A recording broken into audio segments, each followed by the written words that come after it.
Morning. Good morning ഒന്നും പറയണ്ട. ഇപ്പൊ തന്നെ 25 മിനിറ്റ് ലേറ്റ് ആണ്. വണ്ടി എടുക്ക്. ഇങ്ങോട്ട് ഇറങ്ങണം. എന്താ നോക്കുന്നത്? പറഞ്ഞു മനസ്സിലായില്ലേ? ആഭ്യന്തരമന്ത്രിയുടെ പെങ്ങളാ. അതുകൊണ്ട് കോളേജിൽ പോയി ലേറ്റ് ആയതുകൊണ്ട് പിന്നെ വണ്ടിയിൽ ലേറ്റാ. അതുകൊണ്ടാ. സ്ഥിരമായിട്ട് ഈ സാറാണോ തന്നെ കോളേജ് കൊണ്ട് വിടാറ്? അതെ.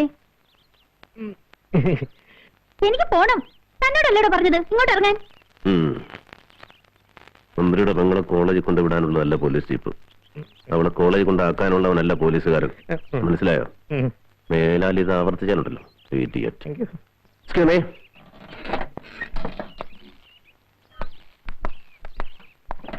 ഏതായാള്? പുതിയ സർക്കിളാ. പെശക്. പിന്നെ പെശക്. എന്നെ മനസ്സിലായിട്ടില്ലെന്നാ തോന്നുന്നത്. മനസ്സിലായ കാണായിരുന്നു കൈ വലിച്ച് സല്യൂട്ട് ചെയ്യുന്നത്.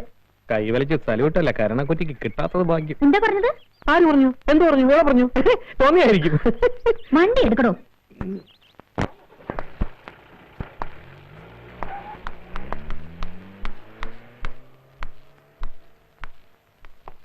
എന്താ അറിയോളൂ? അറിയാം. ആഭ്യന്തരമന്ത്രിയാകുന്നതിന് മുമ്പേ അറിയാം. ഞാൻ ലോ കോളേജിൽ സാറിന്റെ ജൂനിയറായിട്ടുണ്ടായിരുന്നു. ഇല്ല, സാറിന് എന്നെ ഓർമ്മ കാണില്ല. പക്ഷെ എനിക്ക് സാറിന് നല്ല ഓർമ്മയുണ്ട്. ഈ ശബ്ദവും അന്ന് ലോ കോളേജിന്റെ ചുവരുകളെ പോലും പിടിച്ചു കുലുക്കിയ ശബ്ദമല്ലേ ഇത്. പിന്നെ എന്റെ കൂടെ പഠിച്ചിരുന്ന അശ്വതി മേനോൻ സാറ് കൊടുത്ത കത്ത് ആദ്യം വായിച്ച ഞാനാ. നല്ല ബെസ്റ്റ് പ്രേമലേഖനം. തന്റെ അച്ഛനെ കുറിച്ച് ഞാൻ ഒരുപാട് കേട്ടിട്ടുണ്ട്. വായിൽ സ്വർണ്ണക്കരണ്ടിയുമായി പിറന്നു വീണിട്ടും നിയമപാലകന്റെ കുപ്പായമണിഞ്ഞ് അവസാനം ഒരു സംഭവം ഉണ്ടായാൽ ഉടനെ ഒരു അന്വേഷണ കമ്മീഷൻ, അല്ലെങ്കിൽ ഒരു CBI അന്വേഷണം. ഇവിടെ പോലീസൊന്നും ഒരു ഡിപ്പാർട്ട്മെന്റ് എന്തിനാ? ആ പേരുദോഷം ഒന്ന് മാറ്റിയെടുക്കണം. അതിന് തനിക്ക് കഴിയും എന്ന് എനിക്ക് തോന്നിയതുകൊണ്ടാണ് തന്നെ ഞാനിപ്പോ വിളിപ്പിച്ചത്. സാറിനെന്താ ഇപ്പൊ അങ്ങനെ തോന്നാൻ? ഡിപ്പാർട്ട്മെന്റിൽ ചങ്കൂറ്റുള്ള ആമ്പിള്ളേരാരും ഇല്ലേ? ആഭ്യന്തരമന്ത്രി എന്നുള്ള നിലയിൽ ആ ചോദ്യത്തിന് ഉത്തരം തരാൻ ഇപ്പൊ എനിക്കാവില്ല. ബട്ട് അത് തന്നെയാണ് അതിനുള്ള ഉത്തരം. ഒന്നും പറയാനും പ്രവർത്തിക്കാനുള്ള ചങ്കൂറ്റമില്ലായ്മ. എല്ലാം ഒറ്റവാക്കിൽ പറഞ്ഞ് രക്ഷപ്പെടാൻ നിങ്ങൾ മന്ത്രിമാർക്ക് കിട്ടിയിരിക്കുന്ന ഒരു വാക്ക് ബട്ട്. അമർനാഥ്, മന്ത്രിമാരും മനുഷ്യരാണ്. അയ്യോ, അല്ലെന്നാര് പറഞ്ഞു? 8 വയസ്സുള്ളപ്പോഴാണ് ഒരു മന്ത്രിയെ ഞാൻ ആദ്യമായിട്ട് കാണുന്നു. നക്സലൈറ്റുകളായ 3 കൊലക്കേസ് പ്രതികൾ എന്റെ അച്ഛനെ ജീവനോടെ ചുട്ടുകരിച്ചപ്പോ വികൃതമായ മൃതദേഹത്തിൽ റീത്ത് വെക്കാൻ വന്നത് ഒരു മന്ത്രിയാണ്. പിന്നെ കാണുന്നത് ഒരു സ്വാതന്ത്ര്യ ദിനത്തിൽ വെള്ളവസ്ത്രം എടുത്തു നിൽക്കുന്ന എന്റെ അമ്മയുടെ കയ്യിലേക്ക് അച്ഛന്റെ മരണാനന്തര ബഹുമതിയും 5000 ഉലുവയും വെച്ചു കൊടുക്കുന്ന ഒരു മന്ത്രി. 5000 രൂപ തിരിച്ചു കൊടുത്ത് അത് വേറെ കാര്യം. പക്ഷേ മന്ത്രി എന്ന പദത്തിന്റെ അർത്ഥം എനിക്ക് ശരിക്കും മനസ്സിലായത് എന്റെ അച്ഛനെ കൊന്ന അതേ പ്രതികളെ ധീരവിപ്ലവകാരികൾ എന്ന ലേബലിൽ മാലയിട്ട് സ്വീകരിക്കുന്ന അതേ മന്ത്രിയെ കൊണ്ടപ്പോഴാണ്. ആ പട്ടികയിൽ എന്നെ പെടുത്തരുത് അമർനാഥ്. ആഭ്യന്തരമന്ത്രിയായിട്ടല്ല ഞാൻ ഈ സംസാരിക്കുന്നത്, പച്ചയായ ഒരു മനുഷ്യനായിട്ടാണ്. അല്ലെങ്കിൽ പഴയ സീനിയർ സ്റ്റുഡന്റിന്റെ സ്ഥാനത്ത് നിന്നുകൊണ്ട് പറയാം. നിങ്ങളുടെ സേവനം ഡിപ്പാർട്ട്മെന്റിന് വേണ്ടി ഞാൻ ആവശ്യപ്പെടുകയാണ്. അത് എനിക്ക് അധികാരത്തിൽ തുടരാനുള്ള മോഹം കൊണ്ടല്ല, മറിച്ച് മറ്റുള്ളവരെയും അധികാരത്തിൽ നിന്ന് ഇറക്കാനുള്ള മോഹം കൊണ്ടാണോ? ഇതൊരു ചലഞ്ചാണ്. You carry on. കിതപ്പറിയാത്ത പ്രായമാണ് നിങ്ങളുടേത്. തളർച്ച തോന്നുമ്പോൾ നിങ്ങൾക്കൊരു താങ്ങായി ഞാനുണ്ടാവും. സത്യസന്ധമായി താൻ ഈ കേസ് അന്വേഷിക്കണം. ഇതിലെ പ്രതികൾ ആരായിരുന്നാലും ശരി വിളിച്ചിട്ട് കൊണ്ടുവരണം. ഈ വാക്കുകൾ എനിക്ക് വിശ്വസിക്കാമോ? തീർച്ചയായും വിശ്വസിക്കാം.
ആകെയുള്ള 2 എണ്ണത്തിൽ ഒരുത്തനെ വെട്ടിക്കൊന്നത് എന്റെ മുന്നിൽ വെച്ച.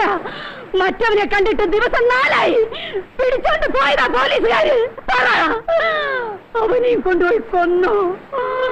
പറ മോനെ, നിനക്കും ഇല്ലേ ഒരമ്മ? പറ മോനെ. എന്റെ മോനെ വിടെ. പറ മോനെ.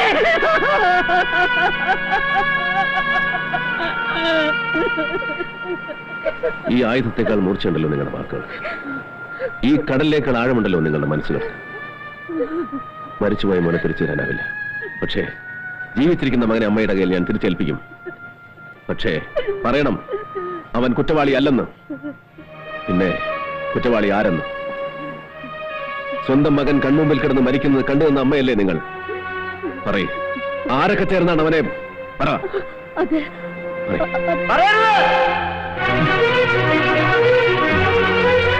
ഇവർ പറയുന്നത് വിശ്വസിക്കരുത്. ബാക്കിയുള്ളവരെ കൂടെ കൊണ്ടുവന്ന് കൈക്കൂലി വാങ്ങുന്ന ദുഷ്ടന്മാരാണിവർ. അല്ലെങ്കിൽ ആണെന്നും പെണ്ണെന്നും നോട്ടമില്ലാത്ത വർഗമാണിവർ.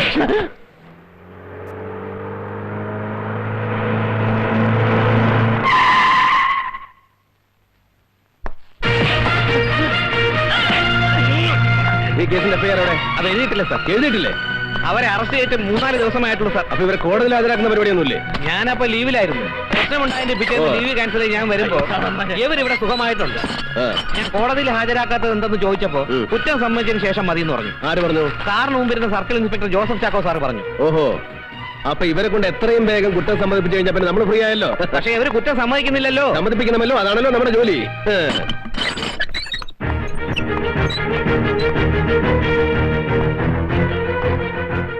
ആണാണെന്നും പെണ്ണാണെന്നും നോട്ടമില്ലാത്ത വർഗമാണ് പോലീസുകാരൻ തന്നോട് ആരാ പറഞ്ഞേ? അങ്ങനെ തല്ലരുത്, ഞങ്ങൾ ഒന്നിനില്ലാത്തവരോ സാറേ. പിന്നെ ഉള്ളവരാരാ? എല്ലാത്തിനും ഉണ്ടായിരുന്നവരാരാ?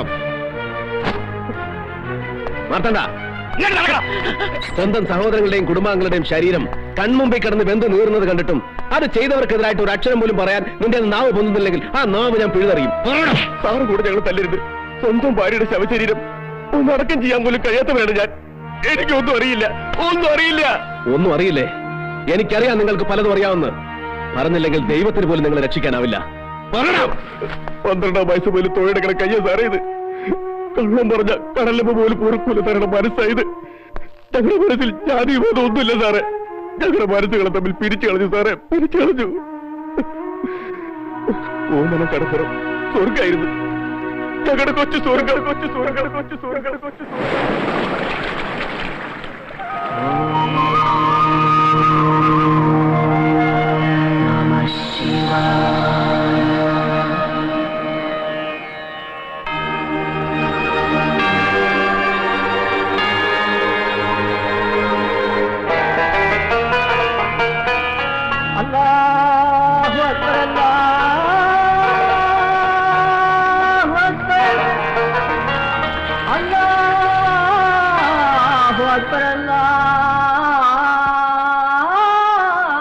എന്റെ മുന്നിലും ഹമീദിന്റെ മുൻ ബഷീർ ഒരുമിച്ച് കളിച്ചോളുന്നവരെ.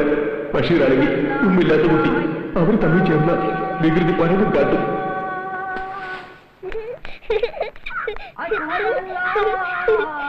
അമ്മേ, അച്ഛൻ വരുന്നു. അമീതെ, നീ മൂപ്പര് വള്ളക്കൂലിലും ബാക്കി വെച്ചിട്ടുണ്ടോ? ഒന്നുമില്ല. ബാപ്പ പറ്റിച്ചല്ലേ? പഠിച്ചാ? ഓനെല്ലാം പഠിച്ചാ?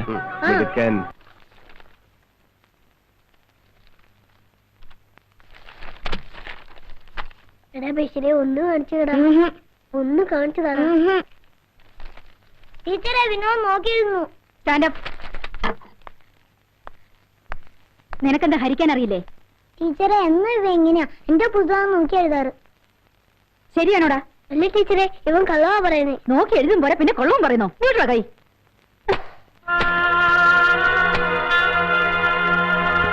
അയ്യപ്പോ സ്വാമി ശരണം, അയ്യപ്പ ശരണം, അയ്യപ്പ ശരണം, സ്വാമി ശരണം, അയ്യഭിഷേകം, അയ്യഭിഷേകം, അയ്യഭിഷേകം.